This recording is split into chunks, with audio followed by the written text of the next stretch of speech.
আমাদের বাড়িতে আমি আর আমার শ্বশুর দুজনে থাকতাম। আর আমাদের সাথে একটা চাকরানী যে আমার সাথে ঘুমাতো। যখন আমি সকালে উঠতাম আমার পেটে কালো কালি লেগে থাকত। আমি অবাক হয়ে যেতাম যে এটা কি করে হলো। একদিন আমি আমার কাজের মেয়েটিকে ঘুমের ওষুধ খাইয়ে আমার জায়গায় তাকে শুইয়ে দিলাম। আর আমি নিজের ঘরের মধ্যেই লুকিয়ে গেলাম। আর কিছুক্ষণের মধ্যেই আমি দেখলাম আমার শ্বশুর আমাকে ভেবে সেই কাজের মেয়েটির সাথে। আজও আমার পেটে ওই কালো দাগটা লেগে আছে। একইভাবে ৩ সপ্তাহ ধরে রোজ আমার পেটে এই দাগ নজরে আসছিল। কালো কালির ওই দাগ আমাকে ভীষণ চিন্তায় ফেলে দিয়েছিল। কে ছিল সে যে রাত্রিবেলা আমার পেটে এই দাগ লাগিয়ে যেত? আমি যখন গোসল করতাম তখন ওই দাগ হালকা হয়ে যেত। বন্ধুরা, গল্পটি শুরু করার আগে আপনি যদি এই চ্যানেলটি নতুন দর্শক হয়ে থাকেন তাহলে চ্যানেলটি সাবস্ক্রাইব করুন নতুন নতুন গল্প পেতে। প্রথমবার যখন আমি ওই দাগ দেখেছিলাম তো ভাবলাম যে হয়তো কোথা থেকে লেগেছে হবে, কিন্তু ওই দাগটাই রোজ আমার পেটে আমি দেখতে পেতাম। এবারও তো আমার মনে সন্দেহ আসতে লাগলো, কিন্তু আমি সন্দেহ করলেও কাকেই বা করব।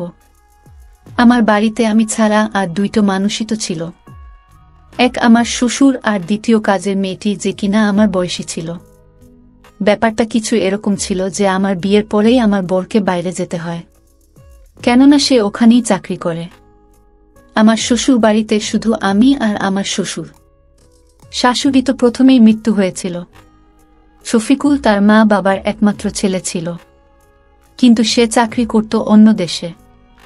আর আমাকে বলতো তোমার ভিসা তৈরি করিয়ে তোমাকেও আমি বাইরে ডেকে নেব। আমার বইয়ের বাইরে চলে যাওয়ার পর আমি ভীষণ উদাস থাকতাম। ঘরে একটা কাজের মেয়ে তো ছিল যে দিনরাত এখানে থাকত, না হলে তো আমি আর আমার শ্বশুর একাই ছিলাম। লোকেরা বিভিন্ন রকম কথা যাতে না বলেন এজন্যই আমার বিয়ের কিছুদিন আগে থেকেই একটা কাজের মেয়েকে দিন রাতে থাকার জন্য রেখে নেওয়া হয়েছিল, যে সব কাজ করত আর রাত্রে আমার সাথে ঘুমাত। সে নিজেও যুক্তি ছিল। প্রথমে তো আমার শ্বশুরের বেশিরভাগ সময় ঘরের মধ্যেই কাটত অথবা আরাম ঘরে টিভি দেখে কাটত, কিন্তু আরাম ঘরে বসে তখনই আসত যখন তার সকালের খাবার খাওয়ার সময় হতো অথবা কোনো দরকার হতো। আমার শ্বশুর ভীষণ অন্যরকমের মানুষ ছিল। খাবার খাওয়ার আগে হাত দুটোকে 10-12 মিনিট ধরে সেদ্ধ হয়ে যেত। তারপর বারবার একটা হাত শক্ত আর বলতো কি জানি কোনো হাতটা ঠিক করে ধোয়া হয়েছে আর কোনটা ধোয়া হয়নি। তারপর খাবার খেতে গিয়ে টিভি দেখত, আমার সাথে বেশি কথা বলতো না। যদি কোনো কাজ থাকতো তখনই আমাকে ডাকতো, না হলে সে আমাকে কখনোই থাকতো না। আমি পুরো দিন সেই কাজের মেয়েটিকে দিয়ে ঘরের কাজ করতাম, তার সাথে কথা বলতাম। প্রথম 1.5 থেকে 2 মাস তো আমার এভাবেই কেটে গেল। শফিকুলের সাথে আমার প্রতি 3 দিন অন্তর অন্তর কথা হতো। আমি প্রত্যেকবার তাকে আমার ভিসার কথা জিজ্ঞাসা করতাম, কিন্তু সে বলতো যে আমি চেষ্টা করছি। যখনই আমি কাজের মেয়েটিকে আমার শ্বশুরের ঘরে পরিষ্কার করার জন্য বলতাম সে করত না। সে বলতো দিদি তুমি বরং আমার সাথে চলো, মালিককে দেখে আমার খুব ভয় লাগে।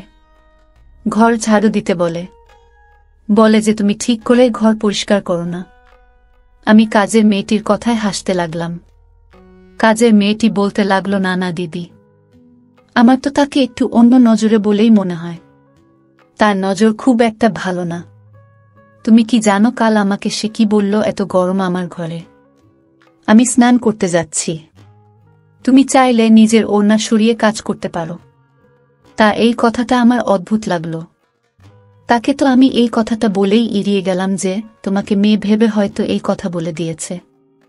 তখন কাজের মেয়েটি বলতে লাগলো, বাড়িতে বিভিন্ন রকম লোকের সাথে কাজ করেছি, সবার নজর আমরা খুব ভালো করে জানি দিদি। তারপর সে রান্নাঘরে চলে গেল। আমি ওই কথাটা ভুলে গিয়েছিলাম, কিন্তু এবার আমার সাথে খুব অদ্ভুত অদ্ভুত ঘটনা ঘটতে লাগলো।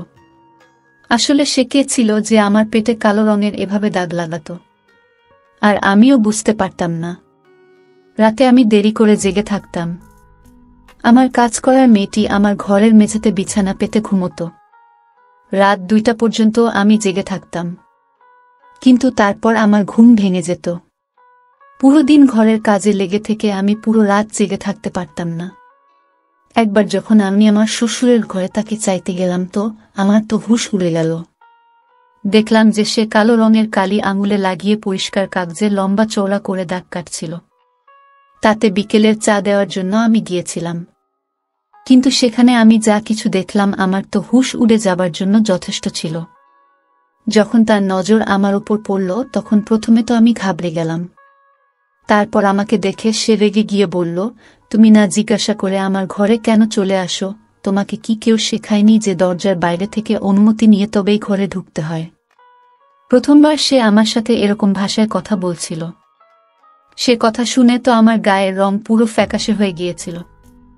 আমি পিছিয়ে গেলাম খানিকটা, তারপর সোজা নিজের ঘরে চলে এলাম। আমার হৃদয় তো এত জোরে জোরে স্পন্দিত হচ্ছিল যেন বাইরে বেরিয়ে আসবে।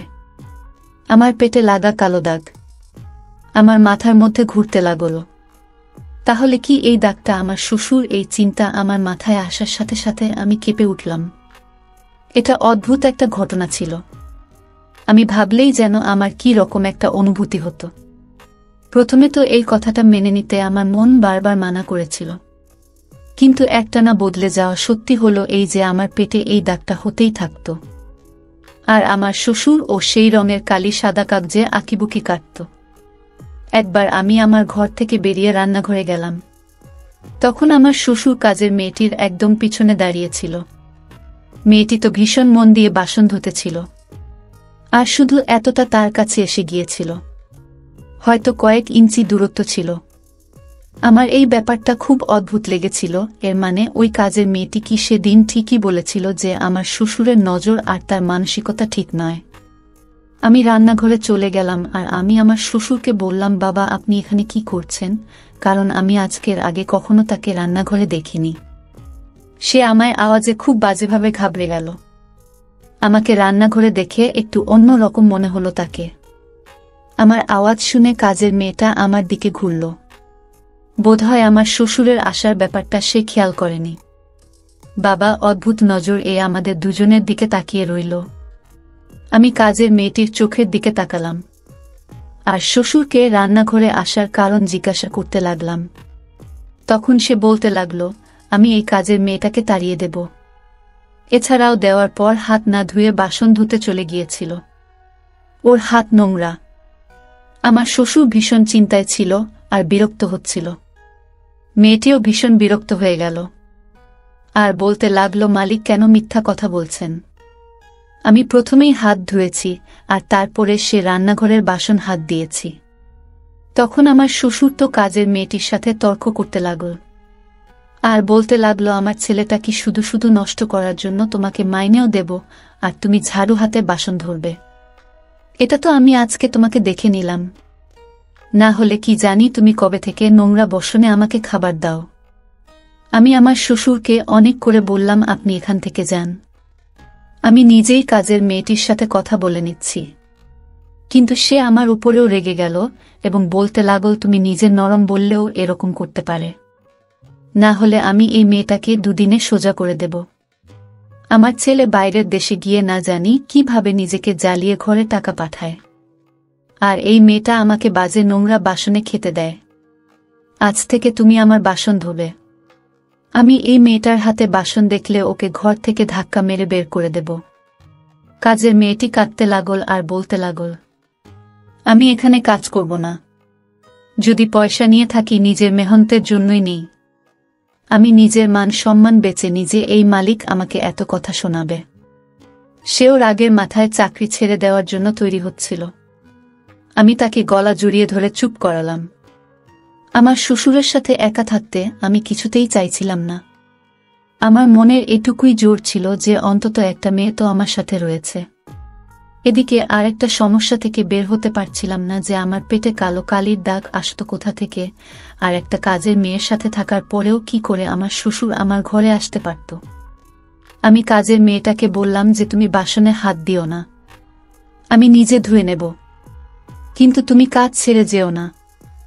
আমি অনেক কষ্ট করে মেয়েটিকে রাজি করালাম আর রান্নাঘরের বাইরে চলে এলাম।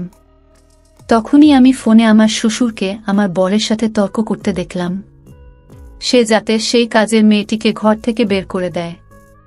কিন্তু আমিও ঠিক করে নিয়েছিলাম, শফিকুলকে আমি পরিষ্কারভাবে বলে দেব যে কাজের মেয়েটিকে আমি কখনোই কাজ থেকে ছাড়ব না। এখন তো আমি একদমই একা থাকার পক্ষে ছিলাম না। আমি শফিকুলকেও বলে দিলাম যে যদি ঘর থেকে কাজের মেয়েটি যায় তো আমিও বাবার বাড়ি চলে যাব। তোমার বাবার বাসন নিয়ে সমস্যা, সেটা আমি নিজে ধুয়ে দেব। আমার বর নিজের বাবাকে না জানে কি বোঝালো, কেননা সে এখন আর তর্ক করে না। আমি নিজেই বাসন ধুতে লাগলাম। আমি শ্বশুরের সামনে নিজেই খাবার রেখে দিতাম।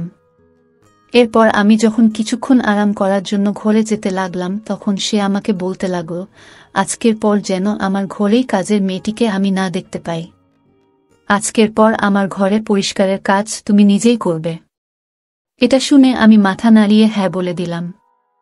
আর ভাবলাম শ্বশুর এখন রাগ করে আছে, কয়েকদিন কাজ করে দিই, তারপর সব নিজে নিজেই ঠিক হয়ে যাবে।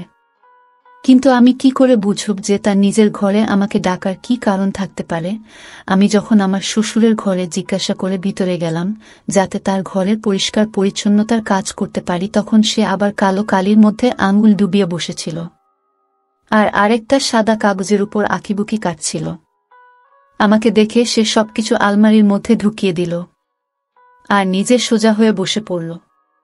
আমি বললাম, বাবা আমি ঘর পরিষ্কার করে দিই। তখন সে বলতে লাগলো, হ্যাঁ করে দাও। আমি তার বিছানার চাদর বদলে ঘরে ছাড় দিতে লাগলাম, কিন্তু সে বারবার আমার দিকে তাকাচ্ছিল। একবারও সে আমার দিক থেকে নজর সরায়নি। আর যদি সে এভাবেই একভাবে আমার দিকে তাকাতে থাকে, তাহলে আমি কখনোই ভালোভাবে আরাম করে কাজ করতে পারবো না। ঘাবড়ে গিয়ে আমার হাত কাঁপতে লাগলো। বন্ধুরা, আজকে এই পর্যন্তই। গল্পটির বাকি অংশ বলবো আগামীকাল। তো যারা আমাদের এই চ্যানেলটি নতুন দর্শক, তারা চ্যানেলটি সাবস্ক্রাইব করে আমাদের সাথে থাকুন। ধন্যবাদ।